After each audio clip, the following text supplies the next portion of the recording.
नमस्कार प्यारे बच्चों।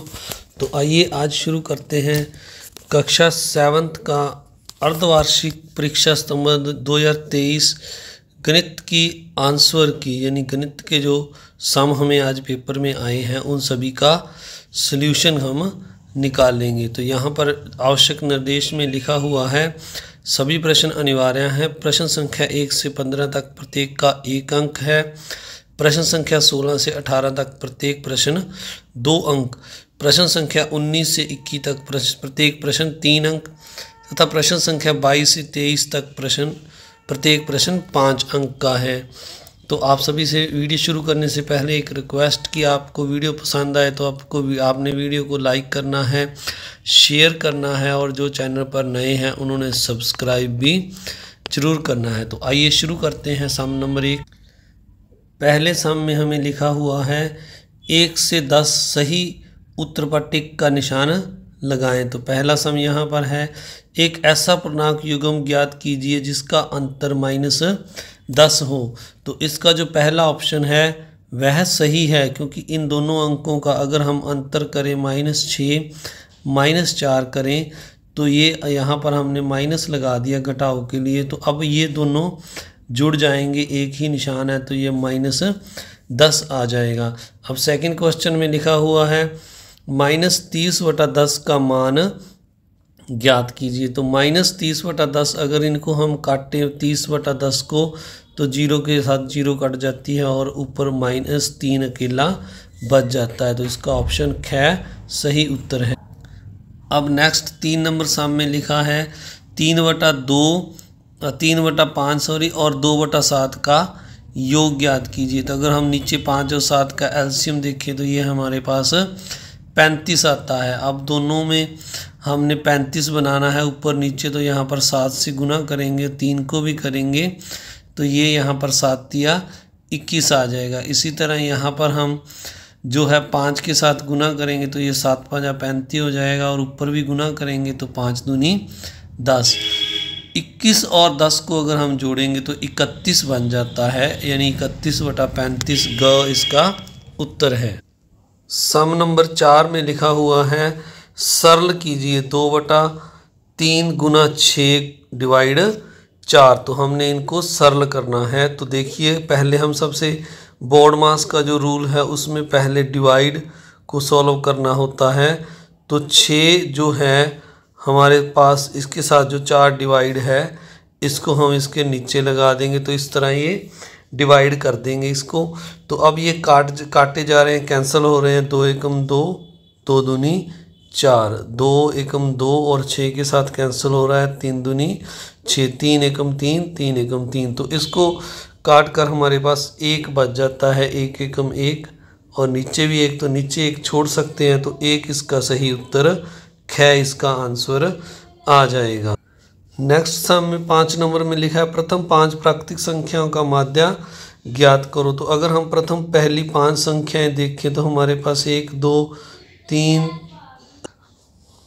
4 और 5 हैं। अगर इन पर 5 संख्याओं को जोड़ें और इनको जो माध्य निकालने के लिए हम 5 से डिवाइड करेंगे तो ये इनका जोग है जो 15 आएगा और 15 को 5 से डिवाइड करेंगे तो काट कर 3 हमारे पास इनका माध्य आ जाएगा, यानी घ ऑप्शन हमारा सही उत्तर है।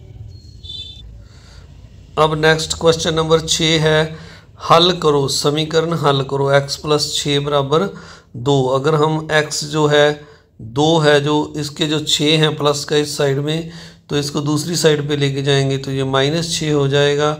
अब 6 में से 2 माइनस करेंगे तो यह -4 आ जाएगा, यानी ग ऑप्शन हमारा सही उत्तर होगा। अगला 7 नंबर है 60 के कोण का पूरक ज्ञात कीजिए। तो जो दोनों पूरक कोणों का योग है वो 90 होता है। तो अगर हमें एक कोण 60 दिया है तो दूसरा कोण निकालने के लिए हम 60 इसमें से माइनस करेंगे तो यह 30 डिग्री का, यानी ख हमारा ऑप्शन आ जाएगा, पूरक कोण 30 डिग्री। अगला है सम नंबर 8। सम नंबर 8 में हमें दिया हुआ है अनुपात ज्ञात कीजिए। तो 15 किलोमीटर का हमने 210 मीटर से अनुपात ज्ञात करना है, क्योंकि 210 मीटर हैं तो 15 किलोमीटर के भी हम अगर मीटर बना लें तो इसे एक 1000 से गुना करेंगे तो ये 15,000 हमारा मीटर बन जाएगा। और नीचे हमें 210 के साथ इसका अनुपात निकालना है, तो 210 से हम इसे डिवाइड कर देंगे, तो काटेंगे तो 0 से 0 कट जाएगी। और ये 15,500 है जो ये 5 पर काटे 3 पर कट जाएगा, 5 दिए 15, 0 और 0 लग जाएगी, 7 दिया 21, तो ये हमारे पास 500:7 यानी गैस का ऑप्शन जो है सही उत्तर आ जाएगा 8 नंबर सम का।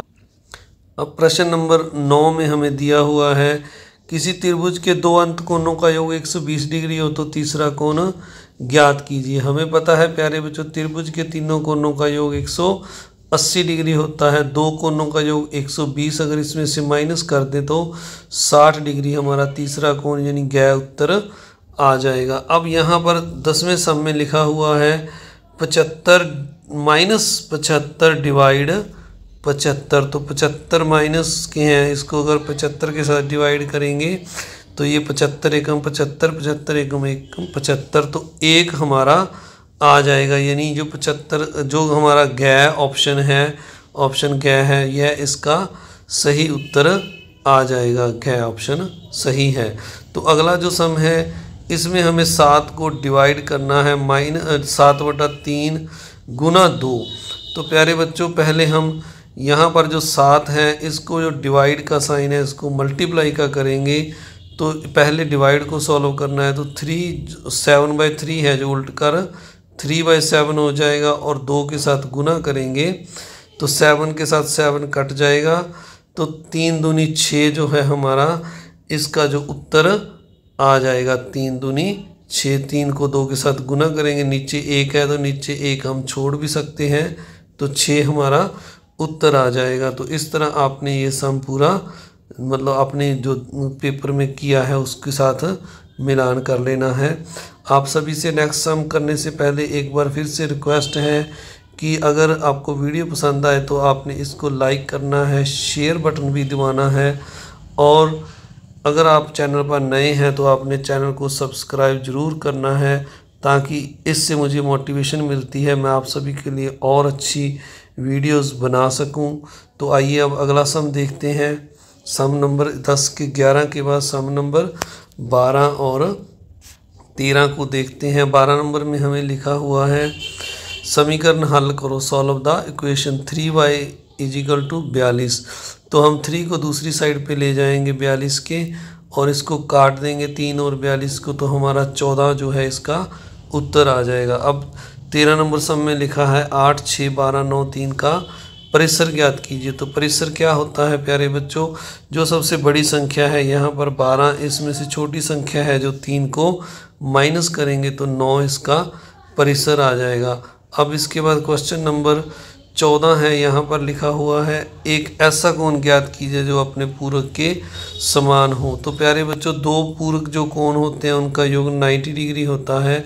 अगर हमने इनके समान दोनों कोण समान निकालने हैं तो इसको 2 के साथ हम डिवाइड कर देंगे और काट देंगे, तो हमारे पास 45 डिग्री जो है पूरक कोण के समान दूसरा पूरक कोण आ जाएगा। अब अगला जो सम है एक त्रिभुज क्या निम्न मापों से त्रिभुज बन सकती है, 3 सेंटीमीटर, 2 सेंटीमीटर और 5 सेंटीमीटर। तो हमने हाँ या ना में जवाब देना है। तो इसके लिए पहले हम पहली 2 भुजाओं को जोड़ेंगे, 3, 2, 5, तीसरी भुजा के बराबर इसका योग आ गया। फिर अगली 2 को जोड़ेंगे, 2 + 5, ये जो 7 बन गया। तो 7 जो है तीसरी भुजा से बड़ा है। इसी तरह जो अगला हमारा रह गया है, 2 भुजाएं रह गई हैं, 5 और 3 को अगर जोड़ेंगे तो 8 बन। तो इस तरह से अगर हम देखें तो ये योग है जो दोनों का 5 और 3 का 8 जो बड़ा आ रहा है 2 से, तो हमारी ये 2 कंडीशन तो सही हैं, पर एक कंडीशन में यहाँ पर ये बराबर आ गया है योग तीसरी भुजा के। तो किसी भी त्रिभुज की रचना के लिए जो नियम है वो ये है कि 2 भुजाओं का योग तीसरी भुजा से बड़ा होना चाहिए। तो यहाँ पर पहले में ही बराबर आ गया, तो इसलिए हम यहाँ पर नहीं लिख देंगे, त्रिभुज की रचना संभव नहीं है। तो अगला जो सम है इसको 16 नंबर सम में हमें दिया हुआ है हल करो -2 ब्रैकेट में x + 3 = 8। तो हम पहले ये जो -2 है यहाँ पर मल्टीप्लाई में है, दूसरी साइड में डिवाइड में ले जाएंगे। 8 बटा -2 इसको कैंसिल करेंगे तो ये -4 आ जाएगा। अब 3 को हम जो प्लस के हैं यहाँ पर दूसरी साइड लेके जाएंगे तो ये माइनस के हो जाएंगे। इन दोनों को माइनस की जो है इनको जोड़ देंगे तो -7 x की वैल्यू हमारे पास -7 आ जाएगी। इसके बाद जो क्वेश्चन नंबर 17 है इसमें लिखा हुआ है फाइंड द प्रोडक्ट, गुणनफल ज्ञात कीजिए। तो गुणनफल के लिए पहले मैंने यहाँ पर पहले दोनों नंबरों को गुना की, -1 को -2 के साथ, तो यह माइनस माइनस प्लस का 2 आ गया। इसी तरह -3 को 4 के साथ गुना की तो यह 4 तिये 12 माइनस का आ गया, दोनों को ब्रैकेट में लिखा। फिर इन दोनों को गुना की 12 दूनी 24 और माइनस जो है इधर प्लस है, प्लस माइनस का यहाँ पर साइन लगा दिया। दूसरा तरीका है आप इसको सीधी ही गुना कर लें, 2 एकम 2, 3 दूनी 6 को 4 के साथ गुना करेंगे तो 6 चौका 24। अब यहाँ पर माइनस के जो साइन हैं इनको देख लेते हैं, माइनस माइनस प्लस हो जाएगा और ये माइनस है तो ये प्लस माइनस 24 के ऊपर आपने लगा देना है। इसके बाद नेक्स्ट सम देखते हैं। 17 के बाद 18 नंबर सम में हमें दिया हुआ है किसी राशि का 5% 600 है, राशि ज्ञात कीजिए। तो हम यहाँ पर राशि x मान लेते हैं, राशि की जगह पर x का 5% बराबर 600। तो का मतलब गुना लिख लेंगे और जो 5/5% है इसको 5/100, यानी प्रतिशत का मतलब 100 में से होता है। तो अब 5/100 है हमारे पास, इसको दूसरी साइड पे ले जाएंगे यहाँ पर तो ये 100/5 हो जाएगा। अब इनको काटेंगे, 5 एकम 5, 20 5 100। तो 20 को 600 से गुना करेंगे तो 12,000 रुपया हमारी राशि आ जाएगी। तो इस तरह आपने राशि ज्ञात कर लेनी है। अब इसके बाद 19 नंबर सम है, इसमें यहाँ पर लिखा हुआ है find the value of unknown x, यानी दिए गए आरेख में x का अज्ञात x का मान ज्ञात कीजिए। तो यहाँ पर हमें L और M समांतर दी हुई हैं, पर सबसे पहले हम यहाँ पर एक नंबर अगर कोण निकाल लें तो x और 1 बराबर होते हैं क्योंकि ये दोनों संगत कोण है। तो पहले हम 1 की वैल्यू निकालते हैं। अब 1 और जो ये 110 है दोनों सरल रेखा पर बन रहे हैं, इनका योग 180 होगा। यहाँ लिखना है आपने सरल रेखा पर बने कोणों का योग 180 होता है। अब 110 को दूसरी साइड पे ले जाकर माइनस कर देंगे तो 1 की वैल्यू 70 डिग्री आ जाएगी। x और 1 कोण बराबर हैं क्योंकि यह और यह संगत कोण है, तो इसलिए x की वैल्यू हमारे पास जो है वो 70 आ जाएगी। क्योंकि यह कोण 170 का आ गया तो x की वैल्यू भी 70 आ जाएगी। इसके बाद अगला सम है जो सम नंबर 19 के बाद 20 नंबर सम है, हमें यहाँ पर दिया हुआ है सिंप्लीफाई, सरल करो 76.5 डिवाइड 0.15। तो हम यहाँ पर पहले 76.5 का डेसिमल हटाएंगे तो नीचे 10 लगा देंगे और इस 0.15 का हटाएंगे तो नीचे 100 लगा देंगे। अब डिवाइड के साइन की जगह पर हम मल्टीप्लाई कर देंगे तो यह नीचे वाला जो 15/100 है उल्ट कर 100/15 हो जाएगा। इन सभी को काट कर हमारे पास 255 गुना 2 आ जाता है, इनको गुना करने पर 510 आ जाता है, यानी इस सम का उत्तर 510 है। अब अगला सम देखते हैं 21 नंबर सम।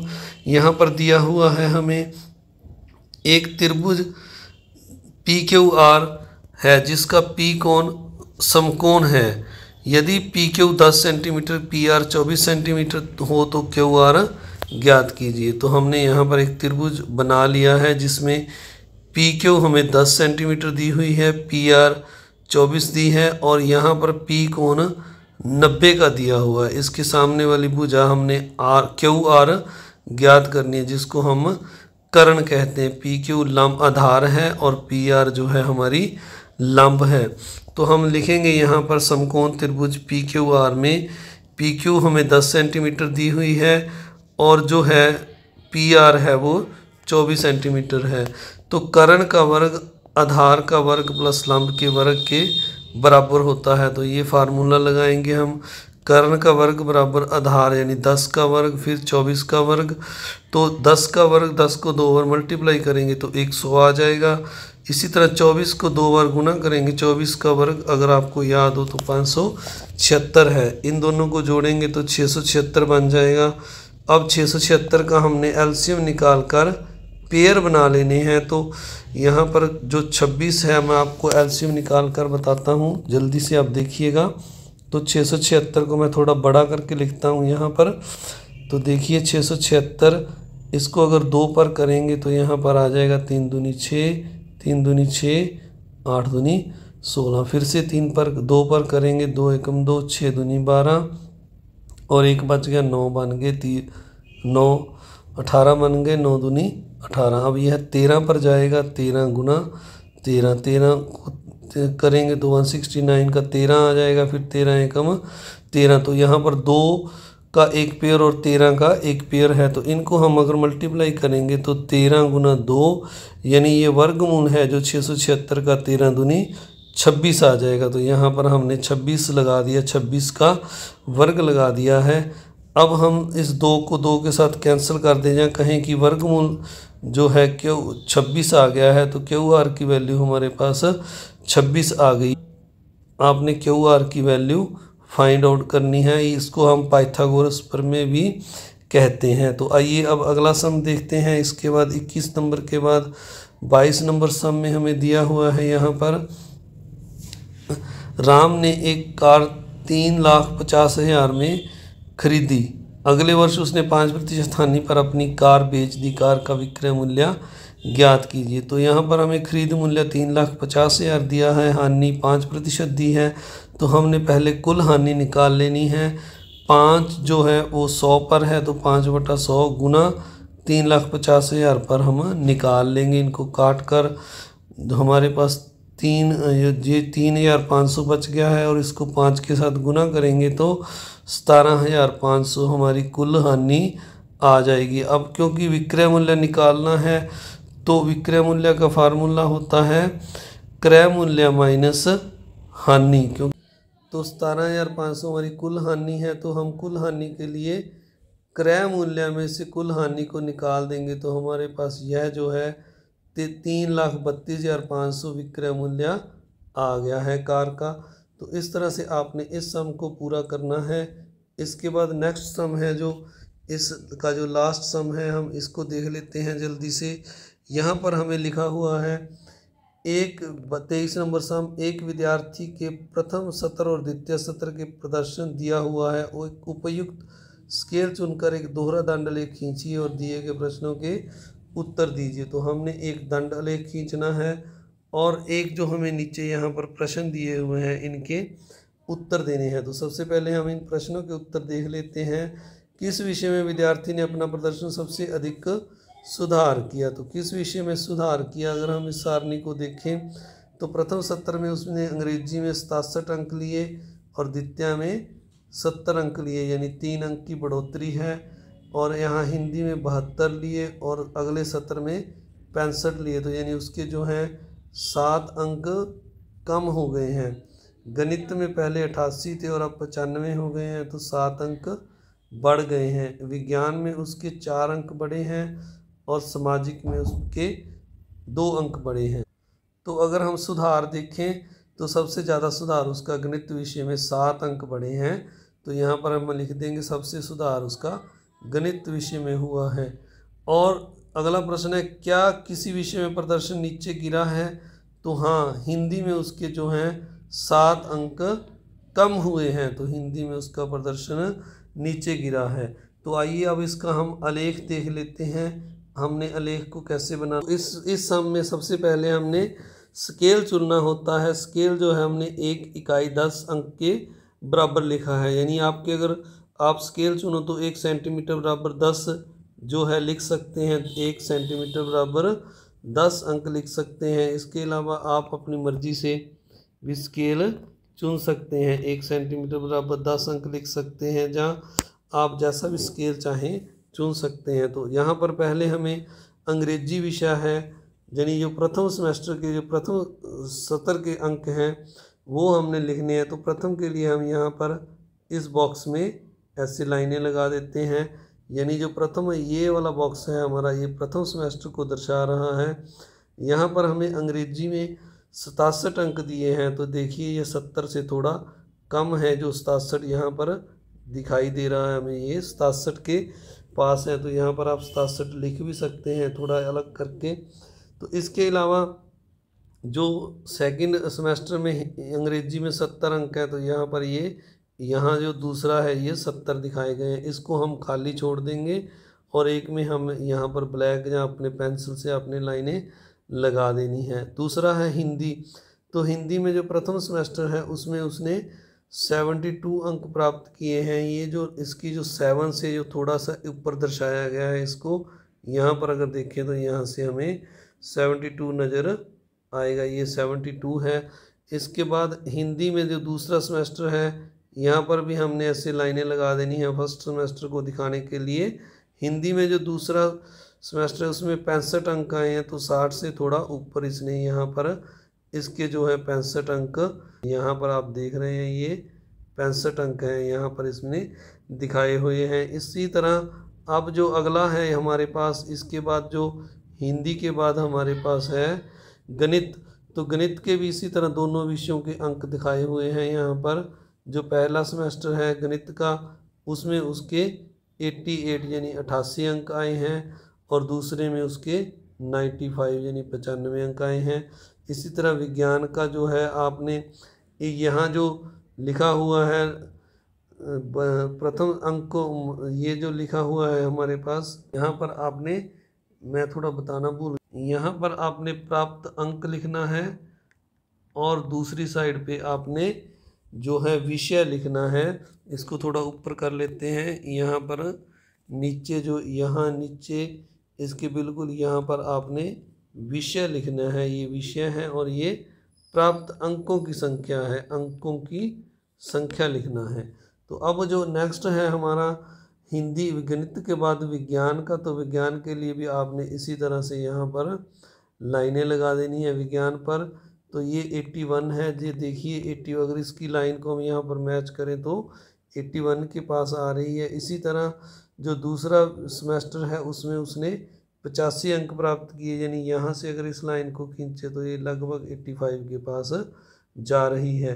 तो इस तरह आपने ये जो है अलग अलग, इसी तरह सामाजिक के लिए यहाँ पर भी आपने लाइनें लगानी हैं। यानी जो दूसरा सेमेस्टर प्रथम सेमेस्टर आपने इसको डिफरेंट करने के लिए दूसरे सेमेस्टर से आप इसको पूरा ब्लैक भी कर सकते हैं प्रथम सेमेस्टर को। तो यहाँ पर सामाजिक के जो अंक हैं, यहाँ पर पहले सेमेस्टर में 73 हैं और दूसरे में 75 हैं। इस तरह आपने इस सम को पूरा करना है। आप सभी का इस वीडियो को देखने के लिए बहुत बहुत धन्यवाद। अगर आपको वीडियो पसंद आए तो आपने वीडियो को लाइक करना है, शेयर करना है और ज़्यादा से ज़्यादा जो मेरे चैनल पर नए हैं उन्होंने चैनल को सब्सक्राइब भी ज़रूर करना है। Thank you very much.